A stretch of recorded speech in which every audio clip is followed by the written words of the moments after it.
Good morning, welcome to the show, and you're just in time for breakfast with me and Candace Harbison, right? Yes. And you're from the Unitarian Universalist Fellowship. Thank you. It's easier to just say you. You're from UU. Yes. And you're here to talk and teach us about ethical eating.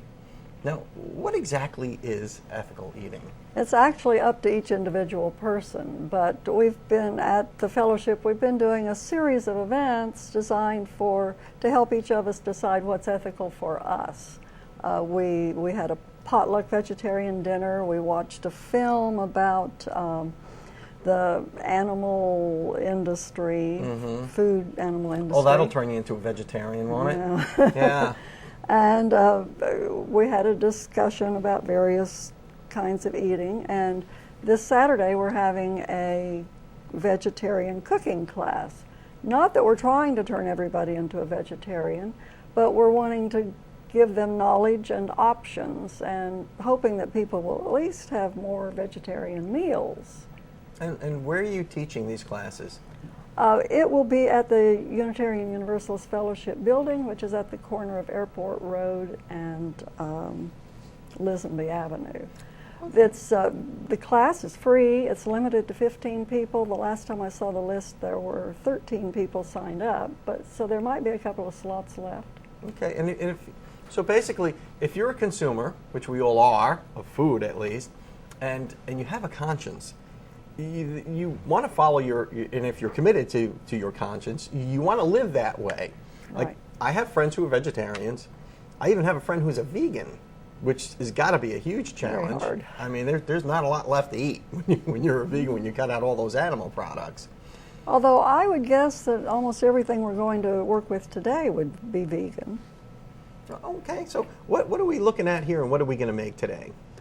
This is a quinoa lettuce wrap. Quinoa. Quinoa is the trendy new grain. It's from South America. Can I play with your quinoa? Sure. All right. Okay, this is quinoa, and this is some sort of grain, I guess? It is. It's kind of expensive and a little hard to find. I got this at Publix. You could always substitute brown rice. Brown rice also has a pretty good protein content. We're using the whole grain, which has protein in it, and then supplementing it with nuts, which also has protein. And no animals were harmed in the making of this quinoa lettuce wrap or quinoa grain that you've got here. At least to a minimal degree. I can't. Well, a vegan would not eat this because it has honey in it. Oh, okay. Honey is an animal product. So, but if you left out the honey, you'd be fine with it. It would be fine. Yeah. Well, that's amazing stuff. We've got to run off to a break in the local weather right now. But on the other side of that, maybe you can teach me how to make this quinoa lettuce wrap. Sure. For breakfast. Probably more lunchy, but you never know. If you're committed to your diet, you could eat that for breakfast, Sure. I suppose. And we'll be right back with Candace Harbison and Ethical Eating after your local weather, brought to you by the West Pittman Law Firm. westpittmanlawfirm.com. Welcome back to the show. I'm here with Candace Harbison from the Unitarian Universalist Fellowship of Bay County. Right. And I only got that right because I was reading the card right there. But otherwise known as UU. That's true. And that rhymes. And your website is uuofbaycounty.com. uuofbaycounty.com. And we're talking about ethical eating. Now, you're teaching this class, and this class becomes available every so often. If people wanted to learn more about it, they would just go to your website, right? That's correct. They could look for any future events on the website. All right. And we've got this quinoa here, which is a South American grain. Yes. Which is real popular now, but I guess pretty healthy. It's healthy and it's fun to eat. It kind of has a poppy texture to it. So, yes. But it is, as I said, a bit expensive, and you have to look for it. Okay. Well, what do you say we whack one of these up? Let's put together one of these quinoa wraps. Well, to add more protein and flavor, we're going to put a smear of peanut butter on this lettuce. I like chunky. You could use creamy. And if you're allergic to peanuts, you could use hummus. Hi, hummus. That's true. A lot of people do have nut allergies. They do. You have to be careful about that.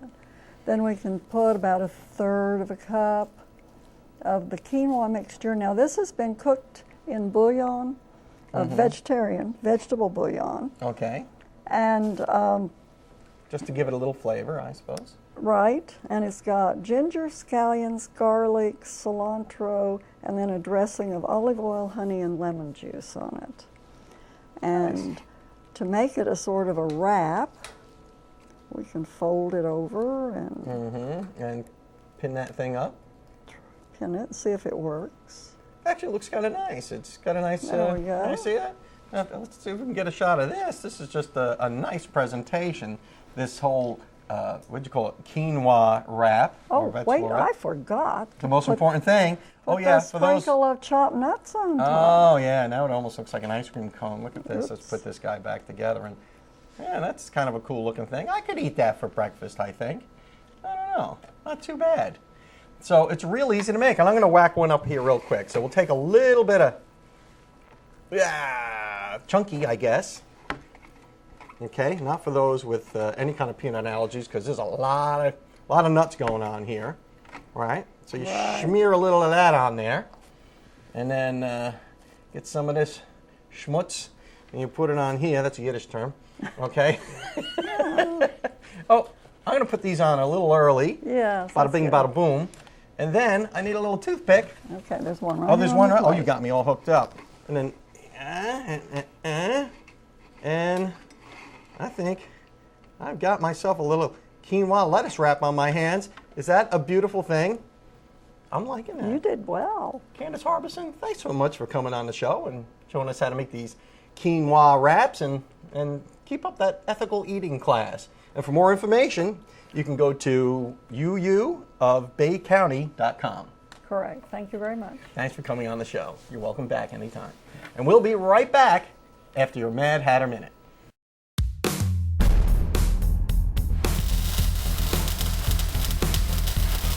Hi, I'm David Lovett, and this is your Mad Hatter Minute. Today, we're going to be talking about oil leaks. There's nothing more annoying to move your car and see that big, black, grimy oil stain underneath your vehicle where it used to be parked. Oil leaks aren't only embarrassing, they're an indication of a problem and must be taken care of immediately. Gaskets and seals are what keep oil inside the motor. There are dozens of gaskets on the engine. There are gaskets on top of the motor, there are gaskets on bottom of the motor, there are gaskets on the left side, there are gaskets on the right side, in the front, in the rear. Any one of these gaskets can fail, causing an engine oil leak. Oil leaks can evolve into a very serious repair. Should you not replenish the oil as you lose it, oil will not be available to lubricate the internal moving parts of the engine. Engine failure can occur. Some vehicles have gaskets that protect oil from getting on top of the spark plug. Should oil get on top of the spark plug as you're driving, a misfire condition will occur. Your car will spit and sputter and act like it's going to die while driving down the road. You'll think it's a very serious repair, but it's not. Best advice is to get it into a repair facility and have them check it. Replace the valve cover gasket and the valve cover grommets. The grommets are what separate the engine oil from the spark plugs.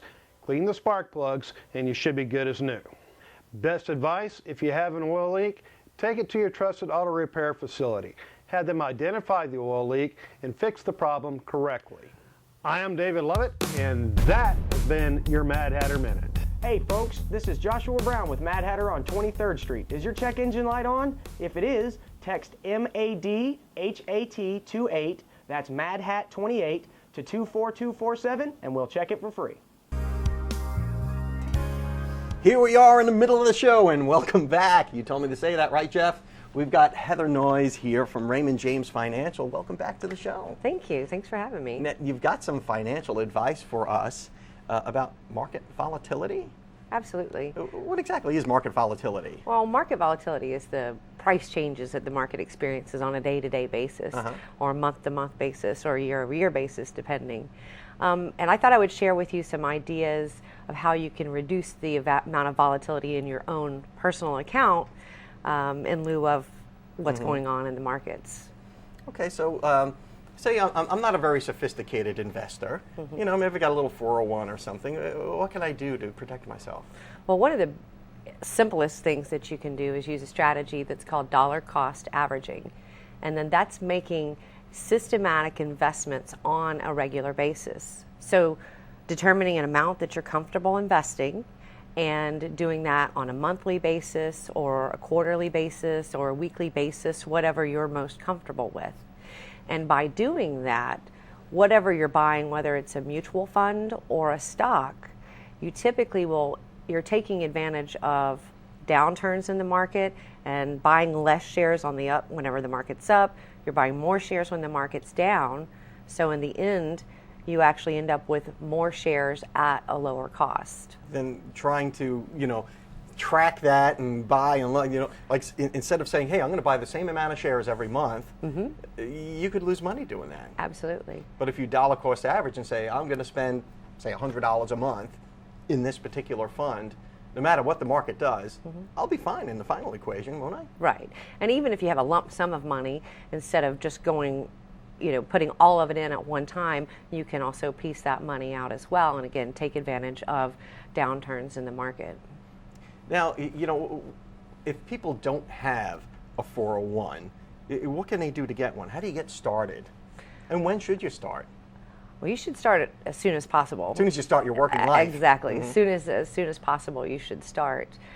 An easy way to start is with a mutual fund, which a diversified mutual fund is also going to help reduce some risk because it spreads your money across maybe 100 to 200 different companies, so you don't have all of your eggs in one basket. You're not buying just one company. So that also can help reduce risk, and you add dollar cost averaging to that is going to help in two ways to help reduce volatility. So you're a young person just starting out.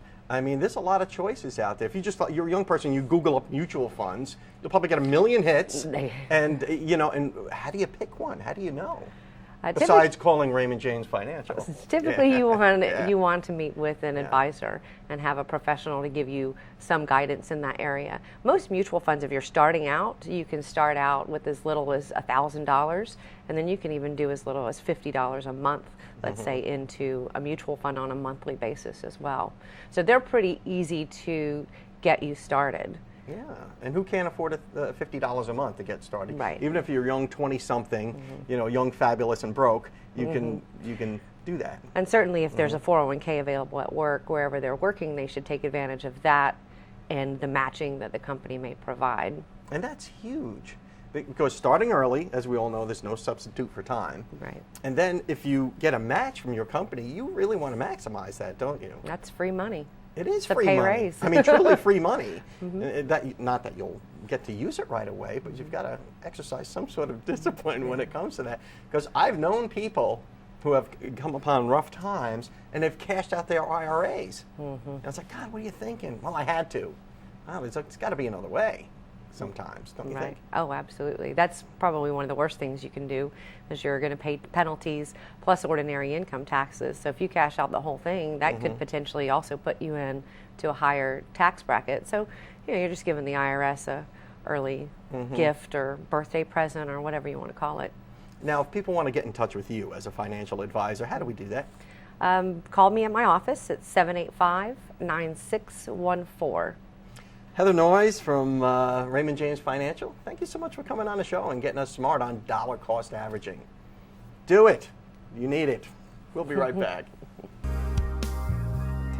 Welcome back to the show. I have an old friend here on the show today in the way of Margaret Henkel.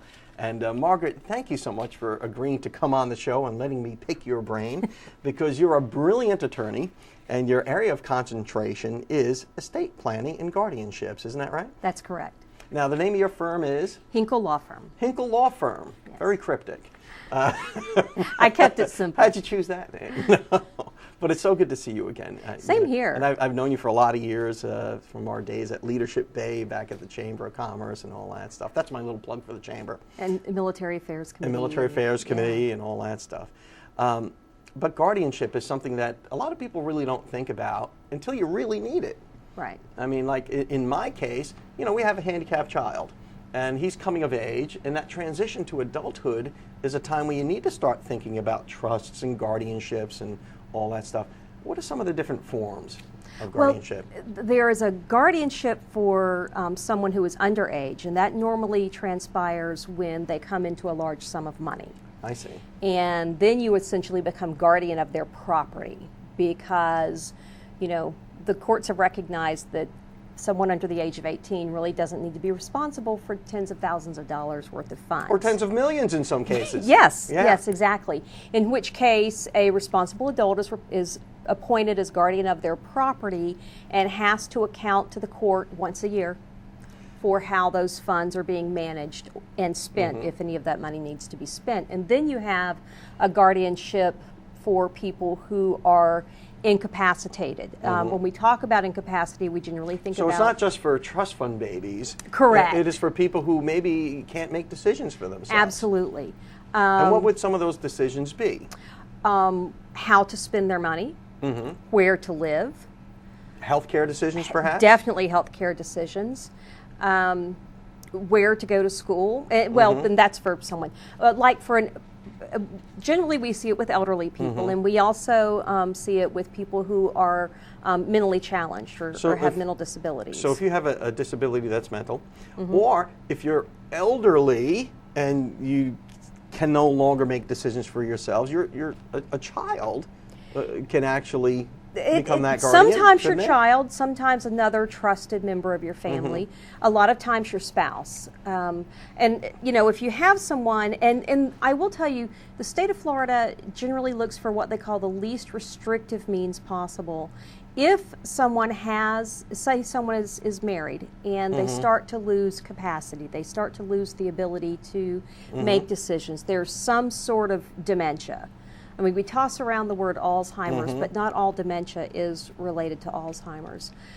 If there is a power of attorney in place, giving their spouse or their child or a trusted friend or family member the right to act on their behalf, that should be sufficient.